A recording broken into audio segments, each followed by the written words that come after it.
the ultimate thing of a rock poster is if you're able to remember an event and see a poster and just remember all the great things that happened during that show. It's pretty rad.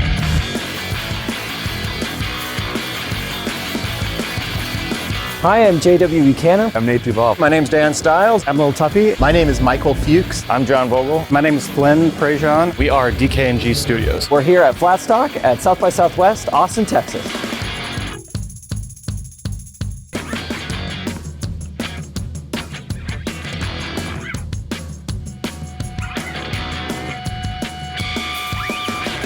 One thing that we try to include with a lot of our posters is to really convey a sense of the location where the show is taking place, because a lot of these people are buying posters as a piece of memorabilia to remember the show they attended. So we want that location to really resonate in the art. So with this Mumford & Sons poster that took place in Phoenix, Arizona, we tried to incorporate the Snake River in a really literal way. Beyond that, at the time that we did this poster, the latest Mumford album was called Delta. So showing a river delta was even further infusing meaning from the band's music as well as the location. So we kind of did a little bit of a 2-for-1 there. When I make my work, sometimes I try to focus on the location because the only bit of science I've found sometimes in art is the sense of hometown pride, like this. Newport Folk Festival is alongside the ocean in scenic Newport, Rhode Island. And while you're watching the shows, you look out into the harbor, there's people enjoying it from boats, and there's a real nautical theme to the whole event. So I thought, why not have a seagull captain? Jeff Tweedy was out on a sort of acoustic solo tour, doing a show in Brooklyn. I thought, why not turn the Dumbo area, Brooklyn Bridge, why not give it some headstocks on the guitar and sort of create that feeling of Jeff's performance in the location that it was happening. I think what really makes a good poster is you really have to create a strong symbol, because much like a logo, a poster has maybe 2 or 3 seconds to communicate. So if somebody needs to stare at your work for 20 minutes to figure out what it is you're saying, you kind of blew your opportunity. For instance, Death Cab for Cutie, it's an acoustic show. So the real concept with this one is doing shh, you know? And so that grabs people from across the room. They see that, they're like, oh, what's going on here? And like, oh, it's a woman's finger in the negative space and then the lips, and there's nothing else there. There's nothing else to distract you. It's just a strong, simple symbol. You know, same with Elvis Costello, like those are all his glasses throughout his entire career. From across the room, you look at that, you're like, what is that? Oh, it's a bunch of glasses. What's it for? Oh, it's Elvis Costello. That makes sense. This is for fans of Elvis Costello. If your grandma sees it, she might not get it, but it's not for her. I created this poster for Morrissey a few years ago, and the whole minimalist aspect of these posters was something that I originally did just out of necessity because I didn't have a whole lot of money to pay for films and a lot of ink and things like that. So I kind of developed a style that used a lot of open space, a lot of negative space. And when I started doing this poster for Morrissey, I wanted to do something, very iconic that doesn't show the artist. So his hair has been a very big focal point of his entire career. And I think just like having just a simple comb and this very simple aesthetic really kind of screamed Morrissey without actually having to put Morrissey on the poster. One element that we think makes for a great concert poster is giving just as much attention to the typography or the lettering as the art and illustration itself. So this Green Sky Bluegrass tour poster is an example of how we try to incorporate type in an organic way. So from the beginning with this poster, we thought about this kind of fuel canister idea and getting the band name to really feel like it's branded on there.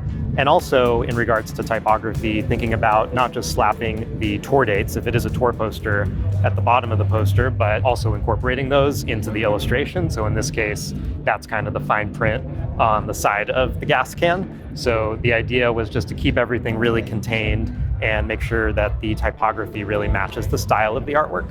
When I can, I like to try and put Easter eggs in there. When I was working on this Green Sky Bluegrass poster, the band members are from all over, but this Kalamazoo show is kind of their home base. And the Yellow Checker taxi cab company started out in Kalamazoo. You see yellow cabs all over, whatever, but I didn't necessarily know that's where they came from. So I decided to focus on that. That's where it came with the subject matter, and that's why the type and stuff is to look like what would be like on an old cab.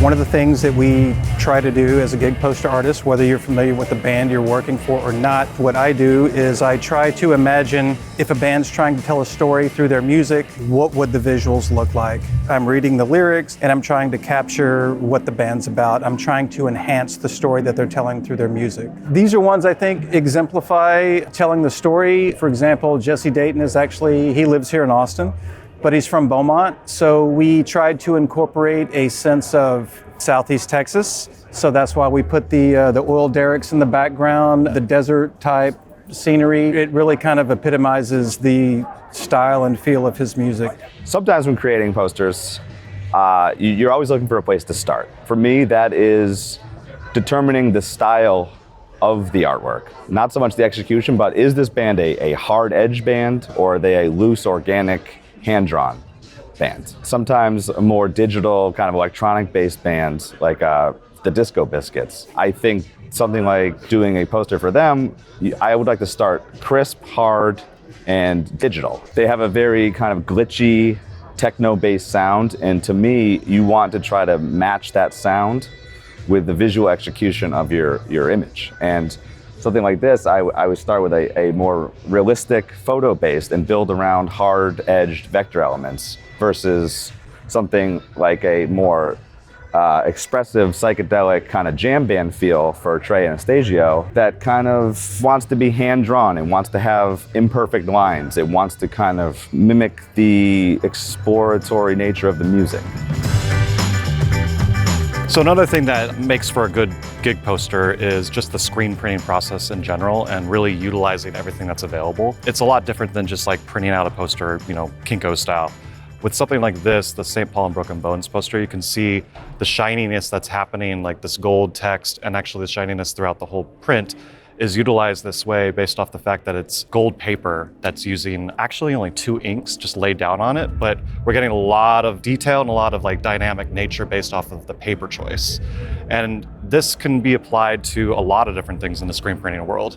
Another example of this is printing on black paper. For instance, this Jack White poster. These are all we actually are seeing the surface of the paper here, so we're not printing black at all. And we're only utilizing just 3 colors to kind of get this to pop. And it's just interesting to think about in the design process, how it can really come to life in a physical form. And when you see this online, you don't get the full story, but when you see it in person, it really feels much more lively because you're seeing the surface of the paper and these colors really, really pop because they're actual inks that are laid on top of each other. And typically we would print like light colors, the dark colors, but for something like this, we're actually almost doing it opposite, where the last color to go down is white. And that's why stuff like the white in his name really pops off the page because it's got like this base of ink underneath it. The other cool thing that we started doing in the industry is printing on metallic foil papers. That makes the design pop a little bit more and brings more of a psychedelic vibe to it and adds kind of more of an art feel to it for me. I like printing on foils because it's like what I would buy. And I have seen more within the community of a push towards having foil prints, but at the same time having regular paper prints as well. All our work is silkscreen, and that's pushing ink through a stencil, like a series of stencils. So if we have a 4-color print, then we're pulling ink through one design, and then another, and then another, and we're just building up layers of ink. What we feel like is a really successful poster design in silkscreen is something that really takes the steps of that into account. So using bright colors, because you can do that with silkscreen and you might not be able to do it with something else. Considering the shininess of the inks as layers build up, or just using a colored paper, like getting a free color by using a colored paper instead of white. This print is called Garden Cat, and this is a pretty good example of what I'm talking about. This is just 3 colors. It's a yellow on the bottom, and that's got the cat cut out to the paper.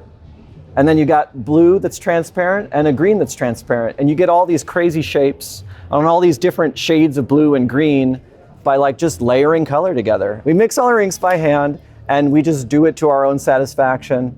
I never like to use anything straight out of the bucket because I just feel like it's boring. And we use a lot of overprint varnish or clear mediums transparent bases to like really get that smooth, shiny, clear kind of transparent thing. One thing we think we share with almost all the artists here is that many of them are musicians themselves, play in bands, have friends who are in bands, so it's very communal in the sense that artists and musicians have a ton of overlap with each other. Thanks for joining us. Thanks for watching. If you want to learn anything more about the art of gig poster design or just design and illustration in general, you can see our work on Skillshare. We do a lot of tutorials for all types of design and illustration.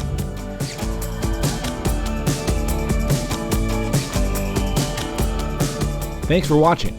If you enjoyed this video, feel free to like and subscribe to stay up to date on all of our latest videos.